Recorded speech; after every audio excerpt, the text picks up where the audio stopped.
አንዳንድ ሰዎች አሉ በሕይወት እያሉ ስማቸው እንደ ተረት የሚነገርላቸው፣ ዝምታቸው ከብዙ ቃላት በላይ የሚናገር፣ እርምጃቸው ታሪክ የሚናገር፣ ዓይናቸው ዘመንን ያየ የሚመስል።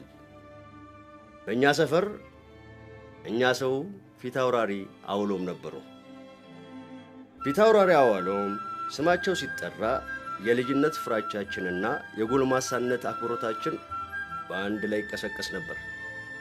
ባለ ግርማ ሞገስ፣ ግንባራቸው ላይ የታሪክ መስመሮች የተሰሉበት፣ በዝምታቸው ሺህ ቃላትን የደበቁ የሚመስሉ ሽማግሌ በየቀኑ ከሰፈራችን ዳር ካለችው ትልቅ የዋርካ ዛፍ ስር ይቀመጣሉ። አጠገባቸው የማይለዩት አንድ ነገር ነበረች፣ ክራራቸው። ማንም ሰው ክራሯን ሲጫወቱ ሰምቷቸው አያውቁም። ለምን እንደሚሸኩማትም የሚያውቅ አልነበረም።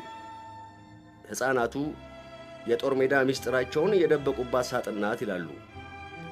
አንዳንዶች የሞተው ጓደኛቸው ውርስ ነው ሲሉ ይንሾካሾካሉ። እውነቱን ግን ማንም አያውቀው። ዝምታቸው ግንብ ነበር፣ ማንም ሊያፈርሰው ያልደፈረው። አንድ ቀን ከሰዓት በኋላ ፀሐይዋ ስትጠልቅና ብርቱካናማ ብርሃኗን በዋርካዎች ቅጠሎች ስር ስትረጭ ድፍረቴን ሰብስቤ ወደ ፊት አውራሪ አውሎም ተጠጋሁ። ልቤ በፍርሃት ትመታ ነበር። ፊት አውራሪ አልኩኝ በስሱ። ቀና ብለው ሲያዩኝ ዓይናቸው ውስጥ የዘመናት ሐዘንና ብቸኝነት ተመለከቱ። ከንፈራቸው ሳይሆን ዓይናቸው ምን ነው ልጄ የሚል ጥያቄ ጠየቀኝ። ክራሯ አልኩኝ እየተንተባተብኩ።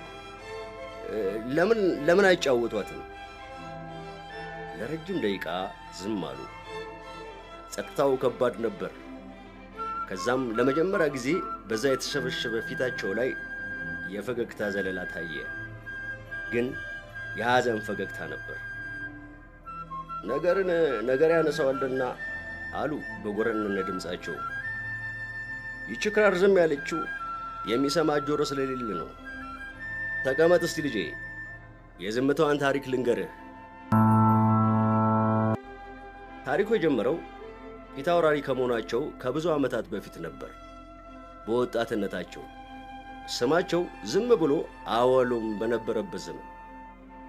ያኔ አሉ ፊት አውራሪ፣ ያኔ እኔም እንዳንተ ጉልበት ነበረኝ። ልቤ በሐሳብ ሳይሆን በናፍቆት ይመታ ነበር። ክራሬም ዝምተኛ አልነበረችም። የልቤን ቋንቋ ትናገር ነበር።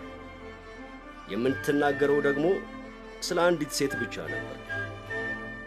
ለምለም። ለምለም። ስሟን ሲጠሩ ዓይናቸው በራ። ለምለም የሰፈሩ ጸዳል፣ የጅረቱ ሳቅ ነበረች። ጸጉሯ እንደ ሐር የለሰለሰ፣ ሳቋ እንደ ወንዝ የሚፈስ፣ ዓይኖቿ የተስፋዋ ከዋክብት ነበሩ። አውሎምና ለምለም ፍቅራቸው የአደባባይ ምስጢር ነበር። አውሎም ክራሩን ሲመታ ለለምለም ነበር የሚዘፍነው። ዜማዎቹ የእነሱ ብቻ ነበሩ። ቃላቱ የማይገልጸውን ስሜት የክራሩ ክሮች ይናገሩ ነበር። አንድ ቀን አሉ ፊት አውራሪ ድምፃቸው እየተቆራረጠ፣ አንድ ቀን የአገር ጥሪ መጣ።